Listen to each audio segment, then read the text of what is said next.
Before we hop into today's video, make sure to check out the link in the description for a BlueStacks download link.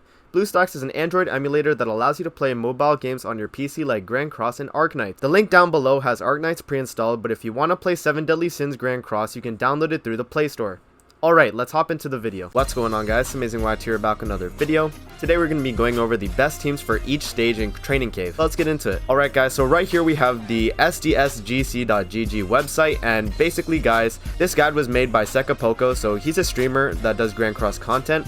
And he has a YouTube channel too. I'll link it in the description. Shout out to him for actually creating this team building guide. I'm going to be going over this team building guide on this video. So basically he has all the key units for the fight and the other units that are going to be optional for the fight. You have each boss on the left right here. So for the key units, guys, these are going to be your main units you want to use for this fight. They're going to be the main source of either DPS or ult reduction or stunning, anything like that. They're going to be the main units you're going to need for the fight, and then the other units are like supplemental units or units that you can use if you don't have the main key units. So for the first fight right here, guys, the main key unit is going to be Elihawk and Red Merlin, but for this fight you don't need to use Red Merlin. You can actually use Green Gustav. So if you use Red Elihawk for this fight and you don't have Red Merlin, you can actually just bring Green Gustav. But for this fight, basically what you do is you DPS with the Elihawk, and then you have the freeze on Merlin. So basically how you do it is you basically just stun the enemy every turn so they can't attack you, and you freeze them every turn. That's basically how this fight works. So that's the team you're going to want to be using. For each fight in Training Cave, you're going to want to make sure your team is around 90k CC. The reason is because on hard mode, each of these bosses are going to be at 90k CC ungeared, and so you want to make sure all your units are built out to have at least 90k CC with your team's overall stats or with food, right? So for the second boss, guys, the main unit you're going to want to use is going to be Red Bond. The reason is because he can deplete the ultimate move gauge of the enemy, and then having him depleting the ultimate move gauge will make it so the boss can't really do anything to you. For the other units, guys, you can bring any of these 3 units or any other red units you have that aren't on these other units list. So basically how it works is these are going to be your filler units. They're just going to fill the team, make it so that you have the 90k CC so you're able to do the fight. The main point, like the main key unit of the fight, is going to be Red Bond, and you're going to have these units on the side to just help like support Bond, right? So for this fight right here, the main unit you're going to use is going to be Slater, and the reason for using Slater is because he has a skill that disables everything but attack skills, and this boss doesn't have any attack skills, and so how it works is it basically cancels out her entire kit, and she literally can't do anything but her ultimate. So that's why this is really like potent, and so you want to make sure you bring Slaters for this fight. And for these like supplementary units, you can just bring like Red Demon Meliodas as a DPS, and then Vivian if you want to disable her ultimate so she's completely stunned. But basically for the fight, you want to have a DPS, and then you want to have your Slater. So you can use any red DPS. Red Demon Meliodas is the unit that they recommend, but you can use any other red DPS unit. For the fight against Hellbrim right here, so the main unit you're going to want to use is a Rupture unit because the Hellbrim actually gives a buff. So the unit you're going to want to use is either going to be Blue Matrona Diane, or you're going to want to bring Blue Rimuru if you picked him up from the Slime collab. And so the reason these units are going to be good, as I said, is because the boss has an attack buff that he gives to himself, and so the Rupture skill will do ×2 damage on the buffed units.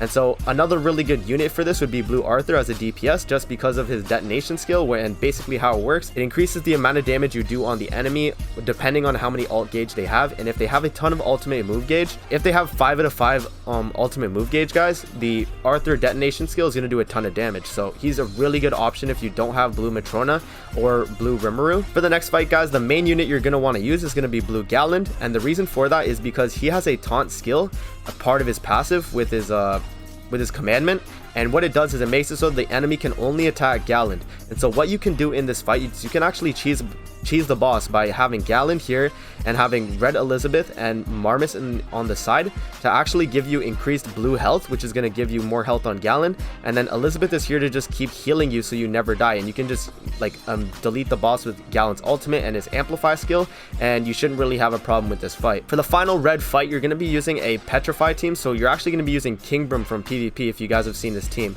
Basically how the fight works is you're just going to keep spamming your rank ups on Hellbrim and King, and and petrifying the boss every turn so he can't do any attacks. So you're basically cheesing the entire fight, and this fight will be a walk in the park if you have all these units built out. For the Hendrickson fight, you're going to want to use Green Meliodas, and the reason for using Green Meliodas is because he actually has a really good DPS counter skill, which increases the amount of damage depending on how much health he has. So if he has a low amount of health, Green Meliodas is going to do a ton of damage.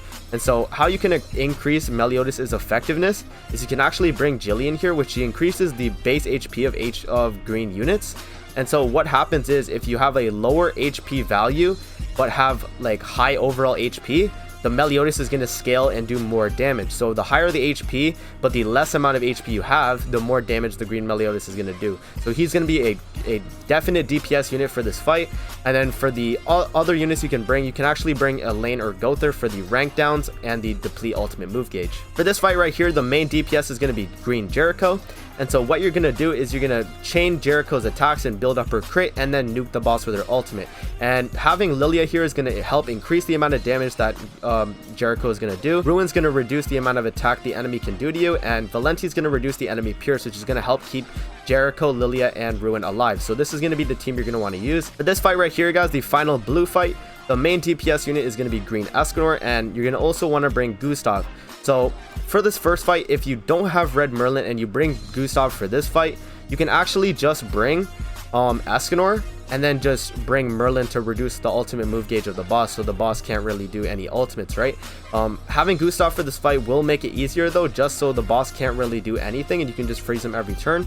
But having Merlin here will reduce his ult so the boss can't do the ultimate on your team. That's basically going over all the main fights, guys. The rest is going to be going over versing your own team. So for your main DPS unit, you're going to be using Hauser, and the reason for using Hauser is because he has 2 AoE skills that do AoE DPS, and he has a Pierce card that does a ton of damage. So basically what you're going to do here is you're going to bring units that buff Hauser's attack.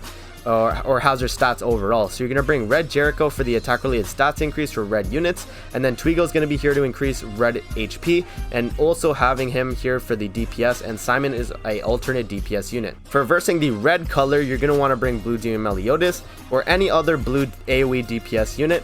So Blue Gila's a really good option for this fight if you don't have Blue Demon Meliodas, and then you want to bring Blue Jericho to increase blue stats or blue attack related stats. Weinhardt is also another alternate DPS unit you can use for this fight. For the blue color, you're going to want to use either Green Bond or Green Elihawk, and mainly these two units because they do a ton of AoE damage with their skills, Bond having the Extort and the Drain card, and then Elizabeth having the Pierce card. And then for the filler units, you're just going to want to bring Alioni to increase attack. Death Pierce is here to reduce the enemy crit defense, and then Dreyfus is here if you want to increase your Pierce of your team. That's going to be going over the best teams for each fight in the training dungeon or the training cave. So I hope you guys enjoyed the video. Don't forget to like, comment, subscribe as always, and I'll see you in the next video. Peace out.